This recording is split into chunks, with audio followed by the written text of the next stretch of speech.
I would like to introduce Dr. Umesh Godani. He is a very well-known nephrologist in Bimjipura area. He is attached to Devasya Kidney Hospital, and recently he was awarded as a best nephrologist and kidney transplant physician by Times of India Group. Congratulations, sir. Thank you. Hello everyone. First of all, I would like to thank you AFPA for inviting me. My job has been made easy by Dr. Kruti and Dr. Rupen because the initial basic of AKI is already discussed by Dr. Rupen Panchal. So this was a case which was managed by Dr. Kruti and me combinedly. So now I will discuss about a very heavy or phobia word, that is dialysis, because every patient, each and every patient they have a phobia of dialysis. They will just say, I will not go for dialysis, whatever happens. They don't know what is a dialysis. And I will also discuss about the kidney transplant. So first, what is the difference between acute and chronic kidney failure? As this was also discussed by Dr. Rupen, whenever there is a sudden decrease in kidney function within few hours to days, then it is called as acute. And chronic is generally defined more than 3 months. So whenever any structural or functional abnormality is present for more than 3 months. So whenever a patient have a small kidneys or single kidney is small, that is only radiological evidence, but creatinine is normal, then also it is a CKD by definition. So either structural, or if any patient have a normal creatinine, but only chronic proteinuria is present, then also it's a CKD. So now the term CKD is used, and for acute renal failure is also not used, AKI is used. These are the new terms.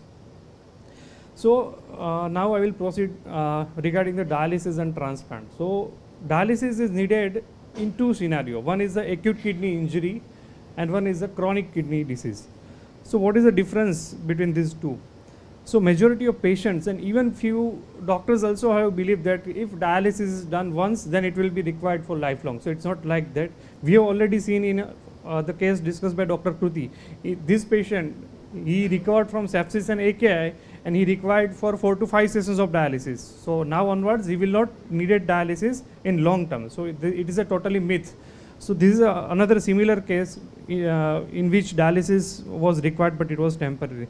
And this is a case which is very similar, the case discussed by Dr. Rupen, where an elderly male with hypertension, diabetes, Alzheimer's disease, he came to me with decreased urine output, nausea, weakness, and serum creatine of 7.8 and potassium of 6.5. Urine routine examination and sonography were normal. So overall it looks like a AKI because kidneys were normal on ultrasound. As history is very important in each patient. If I was when I go into the detail, he was taking enalapril for hypertension. So enalapril can be nephrotoxic in certain scenario. And what happened? This patient had Alzheimer's disease. So he forgot to take adequate fluid and he was admitted in the last heat wave. So he was not taking adequate fluid, he was hypotensive, and despite that he continued to take his BP medicine. So this happens many times. So this is an acute kidney injury due to drugs as well as dehydration. So enalapril will not cause AKI in all patients, but when they develop severe diarrhea, severe dehydration, in such scenario they can develop AKI. Or whenever they take NSAIDs, like the last patient was taking etoricoxib, then also they can develop AKI. So treatment with IV fluid, noradrenaline initially. I did dialysis because of hyperkalemia was a worrisome. So I did dialysis, and this was a pre-renal AKI. So within 4 days his creatinine came to normal 0.9. So this is not an extraordinary case, but just message is important. That is, the AKI patient don't require long-term dialysis. So not all cases require long-term dialysis. And as a family physician, I would like to tell you all, these ARBs and SE inhibitor like telmisartan, losartan, enalapril, they are very good drugs for hypertension. But be careful in elderly patients who are taking high dose of diuretics, and whenever they develop diarrhea or dehydration, at least at that time you can skip or reduce the dose. So that is important. SGLT2 inhibitors are well covered by Dr. Salin. So I am not going in detail, but just want to highlight few things about these new drugs. Nowadays, dapagliflozin has become drug of cardiologists and even nephrologists because it has so many cardiac as well as renal advantages. But as a nephrologist, I can say this is the simplest criteria to select the drug. Patient selection is very important particularly whenever we are using dapagliflozin for kidney point of view for renal protection and proteinuria reduction.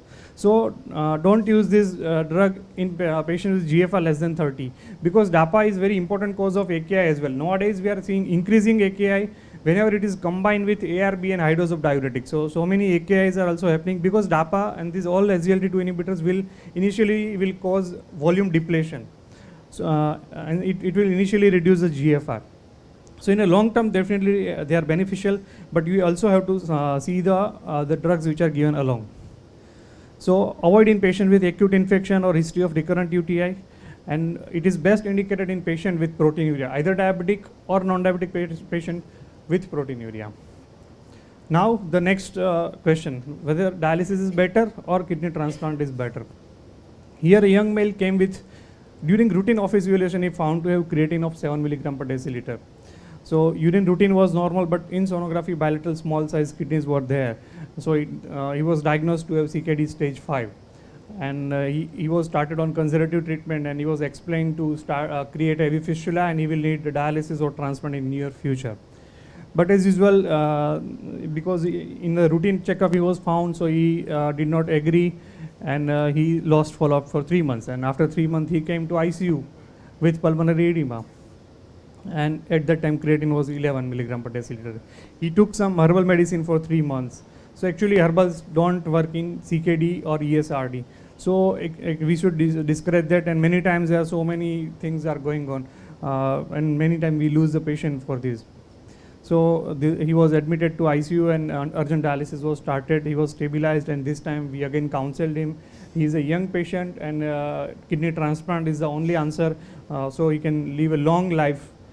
And again father became ready this time, and we did transplant, and his creatine was 1.1 on discharge, and almost 6 years. We transplanted him on 2016, and still till now his creatine is 1.2 milligram per deciliter. So he's doing very well, and almost 6 years has gone. So this is a simple rule when we have to explain regarding dialysis or transplant to CRF patients, kidney patients. It's a rule of 30-20-10. So when GFR is less than 30, roughly we can say create around 3.5 to 4.5. We usually explain them RRT. You will need renal replacement, either dialysis or transplant in future. Usually when creatine is 6 or GFR is less than 20, we create AV fistula, and when GFR less than 10, we start dialysis or transplant. So why transplant is very important? We are now talking only about CKD patients. Okay, so CKD patients, and they are CKD5 who reach to ESRD. So because transplant gives a long life, because the average lifespan on dialysis is only 5 to 7 years, which is even worse than many malignancy. Transplant gives a long life of 16 to 20 years, and even the transplant kidney lasts for 8 to 12 years. This is the average. Many patients have functioning transplant kidney for even 20 years or 30 years as well. Overall better quality of life, that is more important. Transplant gives the best quality, less cardiovascular risk, better bone health. Overall, it's less costly, less infections, and it is the optimum renal replacement therapy. What is another important thing is, with transplant, patient can be financially independent, because majority of patients, when they started on dialysis, they lost their job or business, because they need 2 to 3 times per week dialysis. So it's not easy to maintain a job. So financially they will be independent after transplant, because they can, after 2 to 3 months of transplant, they can resume their job, or they can do business or anything. Even many of my patients are farmers, and they are doing even farming after transplant. Whenever there is a doubt, many patients come to us and they say, sir, transplant થી તો કંઈ સફળતા નથી, transplant માં તો success નથી. But it's totally myth. Whichever center does transplant, generally overall in all India, even at IKDRC, or we do transplant at Selby and Sal Hospital, we have a success rate of 90 to 95%. So that is a good success rate. And 1 year survival is 99%, 5 year survival is 95%, and 10 year kidney graft survival is 80%. So the numbers are good, and these are the genuine numbers. So then another important question comes, who can donate the kidney? So first degree relatives are the priority. Father, mother, spouse, siblings, and grandparents can also be a first degree relatives. Then if the blood group is not matching, then second degree relatives can also donate, like cousin brother, cousin sister, in-laws, uncle, auntie, they can also be a donor. The age should be 18 to 16 and they should be healthy. No diabetes, no cardiac disease, no malignancy. Hypertension and thyroid, we can take them as a borderline donor. And GFR should be more than 80. GFR usually we measure by DTPA scan in case of donors. So these are the basic criteria for kidney transplant. This is I'm talking about the living donor, because in India living donor transplant is more common and the results are very good with living donor transplant. So we should definitely encourage the living donor transplant. Government is trying to increase the cadaveric transplant rates as well in India. Now we in Gujarat have a SOTO program. So it is like American computerized program. So SOTO is good, and now the cadaveric transplant is also increasing in our Gujarat state. So that is a good news. Sir, 5 minutes left. Yes. So these are just to show the how transplant results are really. So you can see in majority of patients their creatine are from 1 to 1.5, so near normal. These are from the 2016 to the current date. Till now we have lost 2 patients, one due to COVID and one due to cardiac death. Otherwise, because of kidney dysfunction, we have not lost any patients. So I have not completed my list because we have done many more. So this is up to the last March 2021. So here I can also show majority of times donors are either wife or mother. So male donors, we have to increase the male donors, because generally husband and father don't agree so easily like woman. So for donation, we male should also come forward, and we should not be afraid, because donation is very safe, and with one kidney we can work or we can do anything, and we can have a healthy life even after organ donation. So this is the message you all family physician can give to your patients whenever they ask you whether they should donate or not, or whether they should go for kidney transplant or not. So this also doesn't mean dialysis is a bad treatment. So definitely dialysis is also not a bad, it's a way of life, because not all patients are able to undergo kidney transplant. Either they don't have family donor or they are not financially so sound. So even dialysis is also not a bad treatment. And now many patients are, I have a few patients who are on dialysis for 25 years. And they work, they go to office, they self-drive, and they come and they take dialysis. So it's also not a bad treatment. But obviously whenever there is a patient have a choice, kidney transplant is a better treatment. Certain scenarios are there where we advise dialysis or over the transplant, like severe cardiac disease, if patient has a malignancy, severe infection like HIV, age more than 65, or financial problems, which is more common. The cost of transplant in Gujarat is around 6.5 to 7 lakhs. So it's not that costly, I can say, because nowadays majority of family have a car around 5 to 7 lakh cost. So cost of life is not that much. So I think the cost of transplant is not that much, I can say nowadays.